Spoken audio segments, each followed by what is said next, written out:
हमारी नेता कैसा हो হিন্দি বলয়ে এই স্লোগান খুব পরিচিত। যারা স্লোগান তোলেন তারা তাদের পছন্দের নেতার নাম বলেন কোরাস তুলে। এই প্রশ্ন যদি বাংলার সিপিআইএম কে করা হয় কি উত্তর মিলবে? নবীনে প্রবীণে অনেক নাম আছে যাদের জনপ্রিয়তা তুঙ্গে, তারপরও নতুন নেতার খোঁজে আলিমুদ্দিন। 7 মাস পর বাংলায় বিধানসভা নির্বাচন। এই ভোট বামেদের পাখির চোখ, প্রত্যাবর্তনের মঞ্চ, অন্যতম বিরোধী মঞ্চটুকু খুঁজে নেবার লড়াই। হাতে যখন সময় নেই তখন হঠাৎ নেতার খোঁজ পড়ল কেন? আসলে অতীত থেকে শিক্ষা নিতে চাইছে লাল ঝান্ডা, আর তাই সর্বগুণ সম্পন্ন নেতার খোঁজ চলছে সিপিআইএম এ। কেউ অত্যন্ত ভালো বক্তা, সভা সমিতিতে তার বক্তব্য শোনার জন্য হাজির হন লাখো লাখো মানুষ।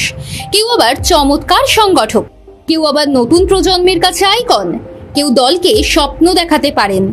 না, এবার থেকে এত গুণাবলীতেও শেষ হবে না নেতার যোগ্যতা মান, তাকে হতে হবে সর্বগুণ সম্পন্ন। ব্যাপারটা কেমন?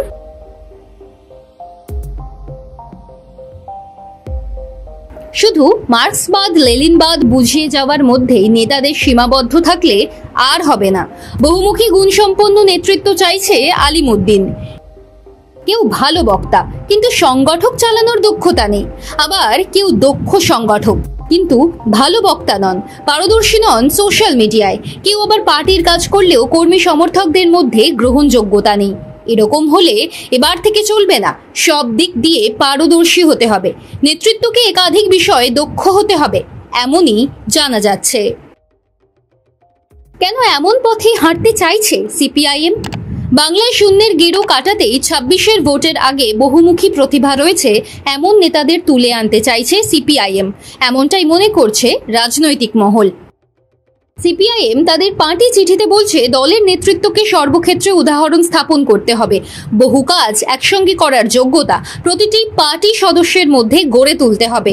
আর এক্ষেত্রেই উঠে এসেছে পার্টি সদস্যদের গুণগত মান উন্নয়নের বিষয়টি।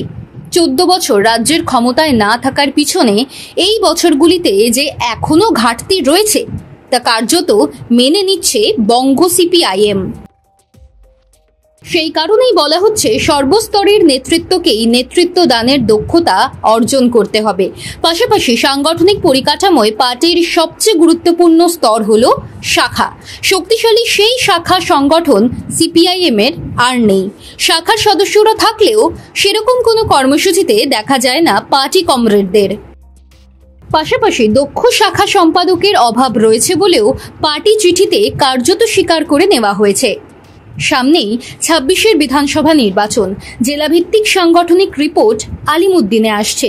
সর্বগুণ সম্পন্ন নেতৃত্ব গড়ে তোলার মধ্যেও আবার পার্টির মধ্যে প্রশ্ন উঠেছে দলের কিছু কর্মীর আচরণ নিয়ে, তা নিয়েও শোরগোল চলছে দলে। কাজেই সদস্যদের সার্বিক মান উন্নয়নের ক্ষেত্রে আরও বেশি করে মনোযোগী হতে চাইছে বঙ্গ সিপিআইএম। বিধানসভা নির্বাচনের আগে সময় কম থাকলেও এর মধ্যেও এক ঝাঁক নতুন নেতা গড়ে তোলা সম্ভব বলেই মনে করছে আলিমুদ্দিন। এও সত্যি যে নির্বাচন থেকেই হঠাৎ করে উঠে আসেন নতুন মুখ, যারা নিজেদের চেনাতে পারেন। আগামী দিনে তাঁরাই আবার নেতা হিসেবে প্রতিষ্ঠাও পেয়ে যান।